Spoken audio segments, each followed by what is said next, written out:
साथियों मैं आशीष रावत आप सभी का स्वागत करता हूं आपके अपने YouTube चैनल NRDA क्लासेस में। दोस्तों जैसा आप सभी जानते हैं कि हम सब मिलकर तैयारी कर रहे हैं आर्मी अग्निवीर भर्ती 2025 की, और जो हमने क्वेश्चन सीरीज चला रखी है टॉप 30 प्रश्न की। जैसे पहले 50 की थी, बट मैंने सोचा कि आर्मी एग्जाम्स के अकॉर्डिंग जैसे कि 15 क्वेश्चन जीके के आते हैं, 15 साइंस के आते हैं, तो उस अकॉर्डिंग हमें करना चाहिए। तो इस तरीके से मैंने इसको पूरा सेट करा है। सारे क्वेश्चन सारे ही रिपीटेड क्वेश्चन होते हैं, तो आप जो है इस क्लास को जरूर देखिएगा। और इससे पहले पिछले वाले वीडियो में तो 30 प्रश्न थे, उससे पहले वाले 50-50 प्रश्न भी थे, तो आप जाकर के वो देख सकते हो। ठीक है, तो आज अपना नवा पार्ट होने वाला है। जून के अंदर आपका एग्जाम है, कंफर्म हो चुका है, और ये सारे प्रश्न नेवी के लिए भी बहुत अच्छे हो सकते हैं। तो आप अगर नेवी की तैयारी कर रहे हैं तो आप जो है इससे पढ़ सकते हैं। ठीक है भाई, जीके और साइंस के लिए। दोस्तों कल क्लास नहीं हुई थी, उसके लिए मैं आपसे माफी चाहता हूं। परसों क्या हुआ था, एक बच्चे का सिलेक्शन हुआ था डिफेंस के अंदर, तो उसकी रैली वगैरह का प्रोग्राम था और रात को वीडियोस रिकॉर्ड नहीं हो पाई, और फिर सुबह मेरी तबीयत खराब हो गई, तो इस वजह से कल क्लासेस नहीं हुई थी। उसके लिए मैं आपसे माफी चाहता हूं। आज जो है क्लासेस रेगुलर, अभी से जो है क्लासेस रेगुलर होंगी। अभी क्लास आज 8 बजे आई है, देन दूसरी वाली 2 बजे आएगी, और जो तीसरी क्लास आएगी वो रात को 8 बजे आएगी, जो कि साइंस की होगी, जहां पर अपन सीरीज जो लेकर गए हैं। सभी को पता है, जो मेरे साथ स्टार्टिंग से जुड़े हुए हैं, जो अपनी सीरीज चल रही है, तो देख लेना आपके हिसाब से। और जो क्लास नहीं हुई थी उसके लिए मैं आपसे माफी चाहता हूं। और आज की वीडियो को शुरू करते हैं और अपने क्लास को भी स्टार्ट करते हैं। 15 क्वेश्चन अपने पास जीके के हैं, बहुत अच्छे प्रश्न हैं, और 15 ही अपने पास साइंस के हैं, जो भी बहुत तगड़े और शानदार प्रश्न हैं। ठीक है, तो पहला है भाई, भारत के संविधान का अनुच्छेद 1 क्या कहता है। भाई अनुच्छेदों के लिए हमने जो जीके सीरीज है उसके अंदर एक अलग से टॉपिक वाइज क्वेश्चनों की जो सीरीज चल रही है उसके अंदर अनुच्छेद अच्छे से पढ़े हैं, तो वो क्लास भी आप देख सकते हो। आपको प्लेलिस्ट के अंदर सारी वीडियोस एक साथ मिल जाएगी। ठीक है, तो जो भारत का संविधान है, उस अनुच्छेद, जो भारत का संविधान है उसमें अनुच्छेद 1 के अंदर किसको डाला गया है या फिर क्या रखा गया है, तो उसके अंदर जो है ऑप्शन है भारत के एक गणराज्य है, ये लिखा गया है। भारत राज्यों का एक संघ है, भारत का एक धर्मनिरपेक्ष देश है, भारत की राज्य भाषा हिंदी। ये सारे सभी अनुच्छेदों के अंदर विस्तृत रूप से लिखे हुए हैं, और इन सभी के बारे में डिटेल हमने बात कर रखी है अनुच्छेद वाले चैप्टर में। तो अनुच्छेद 1 में क्या लिख रखा है भाई, ये लिख रखा है कि भारत जो है राज्यों का एक संघ है, यानी कि ये बहुत सारे राज्यों से मिलकर एक बना हुआ देश है। जैसे मान लो अपने भारत देश है, भारत के अंदर 28 राज्य है, 28 राज्यों से मिलकर बना हुआ एक संघ यानी देश है, जो कि किसमें लिखा हुआ है, अनुच्छेद 1 में लिखा हुआ है कि भारत राज्यों का संघ है। ठीक है भाई, अगला प्रश्न है, भारत में पंचायती राज व्यवस्था कब लागू की गई थी। मतलब जो भारत है उसके अंदर पंचायती राज जो व्यवस्था हुई थी वो कब लागू हुई थी। तो ऑप्शन आपके सामने 1950, 1952, 1959 और 1992। दोस्तों मैं बता देता हूं, आपका जो ऑप्शन नंबर सी राइट हो जाएगा कि 1959 के अंदर जो है पंचायती राज व्यवस्था लागू करी गई थी। ठीक है भाई, अगला प्रश्न है कि भारत के राष्ट्रपति को पद से हटाने की प्रक्रिया को क्या कहते हैं। इसके बारे में हमने राष्ट्रपति और उपराष्ट्रपति से जो महत्वपूर्ण प्रश्न थे उस क्लास में अच्छे से बात करी गई थी। जो राष्ट्रपति को पद से हटाने की प्रक्रिया होती है उसे महाभियोग कहा जाता है। क्या कहा जाता है? महाभियोग कहा जाता है। ऑप्शन नंबर ए राइट हो जाएगा। अगला है, सर्वोच्च न्यायालय की स्थापना कब हुई थी। जो सर्वोच्च न्यायालय है उसकी स्थापना कब हुई थी, यानी कि जो न्यायालय है उसकी स्थापना कब हुई थी, तो ये हुई थी भाई 1950 के अंदर, जबकि हमारा संविधान लागू हुआ था उसी साल जो है भारतीय सर्वोच्च न्यायालय की स्थापना हुई थी। सी ऑप्शन आपका राइट हो जाएगा। अगला है, भारत में सबसे अधिक चाय उत्पादन किस राज्य में होता है। सबसे अधिक चाय उत्पादन की अगर आपसे बात करें तो यह असम, यानी कि किस राज्य में होता है, असम में होता है। इसकी राजधानी क्या है भाई, दिसपुर है। तो इन सभी राज्यों की, जैसे मैंने पहले भी कई बार वीडियोस के अंदर बोला है, आपको राजधानियां कंटेस्ट याद कर लेनी है, क्योंकि राजधानियों से एक प्रश्न हमेशा फंसता है, तो रटना आपको पड़ेगा। अगर मैं बता देता हूं एक चीज, कई टीचर है यूट्यूब पर जो मेरी समझ से तो बाहर है, हर चीज को ट्रिक से बढ़ाने की कोशिश करते हैं। मान लो राजधानी याद कराएंगे तो उसमें ट्रिक लगवाएंगे, मुख्यमंत्री याद करवाएंगे तो उसमें ट्रिक लगवाएंगे। तो बंदा ट्रिक याद रखेगा या फिर नाम याद रखेगा। ठीक है, तो ट्रिकों से थोड़ा बचे और अपने ऊपर ज़्यादा बिलीव रखें कि मैं याद कर सकता हूँ। एक बार याद नहीं होती, 10 बार याद करने की कोशिश करें। एक क्वेश्चन को 100 बार लिखने की कोशिश करें, एक क्वेश्चन को 50 बार लिखे, एक क्वेश्चन को 100 बार लिखे, फिर भी याद नहीं हो रहा तो पूरी कॉपी भर दो। लेकिन जैसे अगर आप इस तरीके से याद करोगे तो कभी नहीं भूल पाओगे। मेरा मानना तो ये है, उसे बस बार बार रिवाइज करते रहो। अगर आप ट्रिकों के लिए जाओगे तो आप ट्रिकों को याद करते रह जाओगे, क्वेश्चन आपके दिमाग से निकल जाएंगे।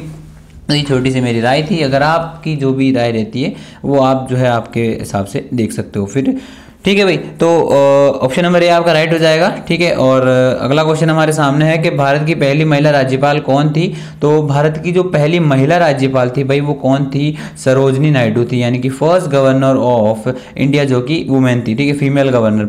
तो ये कौन से राज्य की बनी थी, ये यूपी की बनी थी। कहाँ की बनी थी, यूपी की बनी थी। यूपी की राजधानी लखनऊ है, तो ये भी आपको याद रखना है भाई।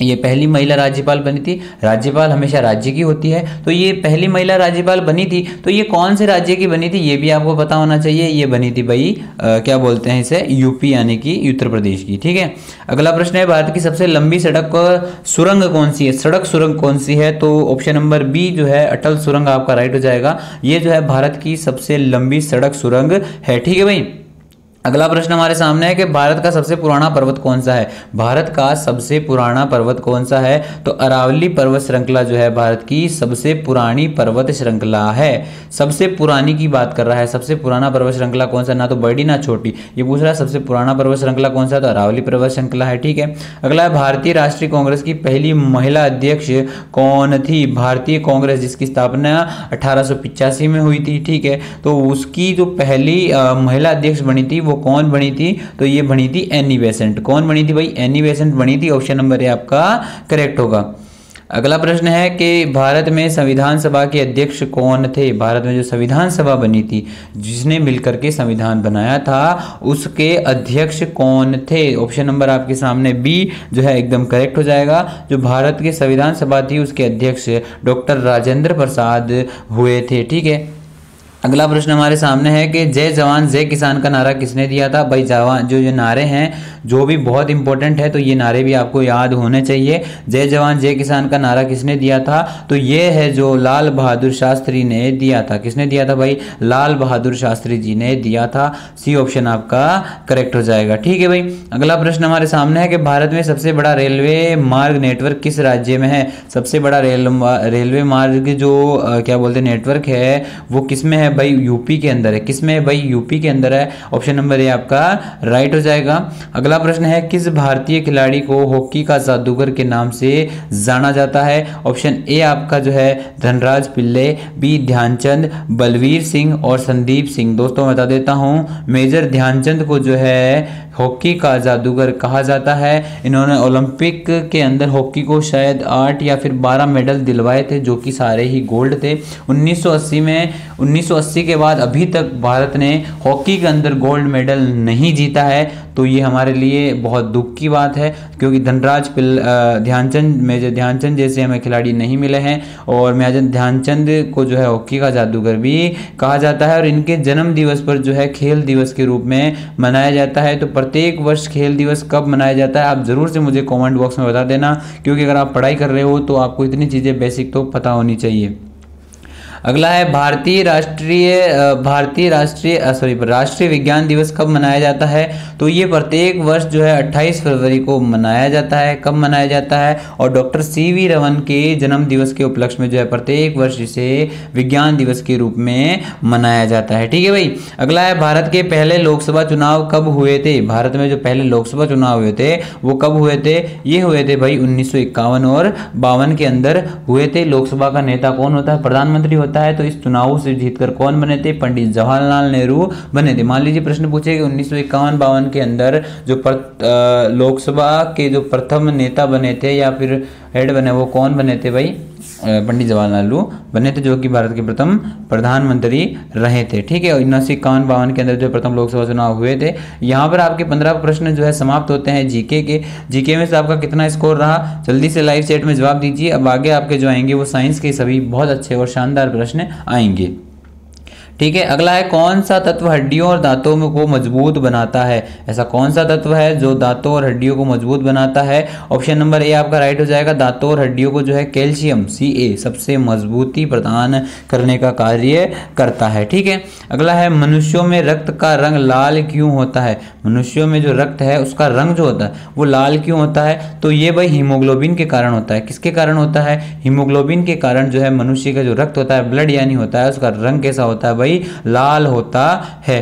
अगला है निम्नलिखित में से कौन सा गैस वायुमंडल में सबसे अधिक मात्रा में पाया जाता है। तो वायुमंडल में जो है सबसे अधिक गैस कौन सी पाई जाती है भाई, नाइट्रोजन गैस पाई जाती है जो कि लगभग 78% होती है। ऑक्सीजन 21% होती है, ठीक है। और ये लगभग शायद 3% के लगभग जो है कार्बन डाइऑक्साइड होती है, ठीक है। और बाकी जो गैसेस होती है वो अदर गैसेस में काउंट हो जाती है।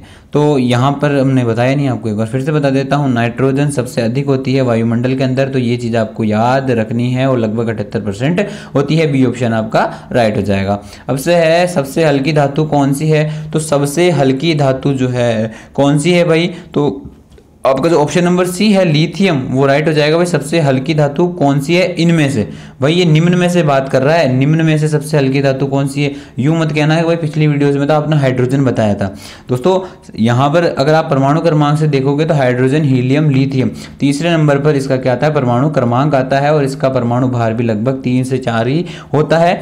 तो अगर इसके बाद में अगर बात करें तो hydrogen, helium, lithium, beryllium, boron, carbon, nitrogen, oxygen, fluorine, neon. तो मतलब अगर आप सोडियम को देखो तो 6 नंबर पे आता है, तो इसी के बाद में ही आता है। अगर यहाँ पर ऑप्शन में हाइड्रोजन होता ना तो सबसे हल्का धातु कौन सा हो जाता, हाइड्रोजन होता। लेकिन सबसे हल्की धातु कौन सी है, तो ये निम्न में से पूछा, यानी ऑप्शन वाइज ये प्रश्न हो रहा है, तो सी ऑप्शन आपका राइट होगा, ठीक है। जो मैं समझाने की कोशिश कर रहा हूँ आपको समझ में आया होगा।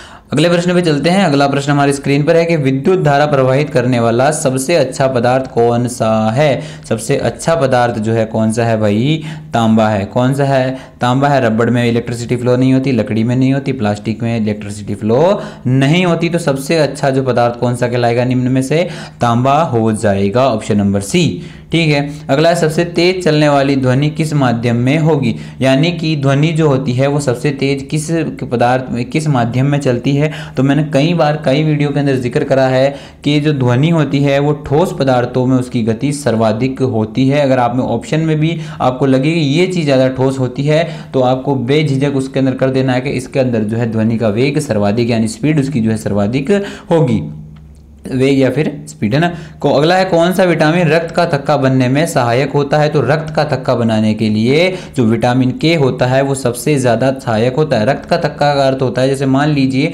आप गिर गए और मान लीजिए आप साइकिल चला रहे हो और आप साइकिल से गिर गए और आपके घुटनों में चोट आ गई और आपके जो है खून आना स्टार्ट हो गया, लेकिन जो वो खून है वो रुकना बंद ही नहीं हो रहा है। अब वो बंद नहीं हो रहा है तो वो किस कारण नहीं होता है कि आपके विटामिन के की कमी होती है। अगर आप में विटामिन के की पूर्ति पूरी होती है तो आप में जो है जल्दी से रक्त का थक्का बन जाता है और रक्त जो है आसानी से रुक जाता है, ठीक है भाई, आना बंद हो जाता है, मतलब उसका फ्लो कम हो जाता है, इसे बोलते हैं रक्त का थक्का बनना। अगला है सबसे अधिक मात्रा में पाई जाने वाली कोशिकीय ऊर्जा का स्रोत कौन सा है। तो भाई एडेनोसिस ट्राइफॉस्फेट ATP आपका ऑप्शन नंबर ए राइट हो जाएगा, ठीक है। अगला क्वेश्चन हमारे सामने है कि कंप्यूटर की भाषा में CPU का पूरा नाम क्या है। CPU का पूरा नाम सेंट्रल प्रोसेसिंग यूनिट है। क्या है भाई, सेंट्रल प्रोसेसिंग यूनिट है, ऑप्शन नंबर बी आपका एग्जैक्ट करेक्ट हो जाएगा। अगला है ओजोन परत मुख्य रूप में किस गैस की बनी होती है। भाई जो ओजोन परत होती है वो किस गैस की बनी होती है, ऑप्शन नंबर आपका जो है सी राइट हो जाएगा। ओजोन गैस की जो है ओजोन परत बनी होती है, सिंपली सी बात है, ठीक है। ओजोन परत किसकी बनी होगी, ओजोन गैस की बनी होगी। अगला है निम्नलिखित में से कौन सा एक जड़ रहित पौधा है, इसमें अंदर जड़ नहीं होती है। भाई ऐसा कौन सा पौधा है जिसके अंदर जड़ नहीं होती है। तो वॉल वॉक्स करके एक पौधा आता है जिसके अंदर जड़ें नहीं होती है। क्या नहीं होती है, जड़ नहीं होती है, जो नीचे पेड़ पौधों में होती है वो वाली जड़ इसके अंदर नहीं होती है, वॉल वॉक्स, ठीक है। बहुत अच्छा प्रश्न है, यूनिक प्रश्न है, और ये वाला प्रश्न बायो का है तो जरूर से नोट डाउन कर लीजिएगा, है ना।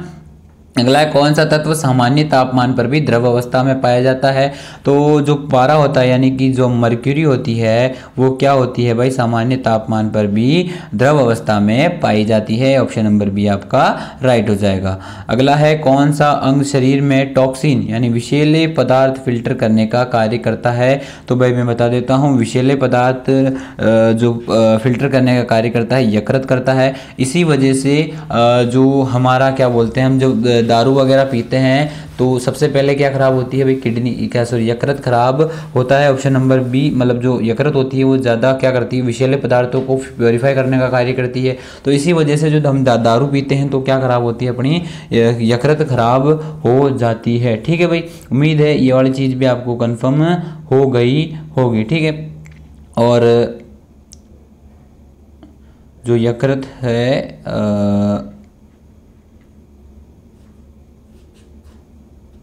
उसको क्या बोलते हैं इंग्लिश में, क्या कहते हैं भाई, लीवर कहते हैं। क्या कहते हैं भाई, लीवर कहते हैं। आपने कई बार देखा होगा कि मतलब जो बंदा क्या बोलते हैं उसे, दारू वगैरह पीता है, सिगरेट वगैरह पीता है, तो उसका क्या होता है, सबसे पहले ये लीवर ही खराब होता है। तो ये इसलिए होता है क्योंकि वो उसका काम ही यही होता है, वो विषैले जो पदार्थ होता है उनको प्योरीफाई यानी फिल्टर करने का कार्य करता है। ठीक है भाई।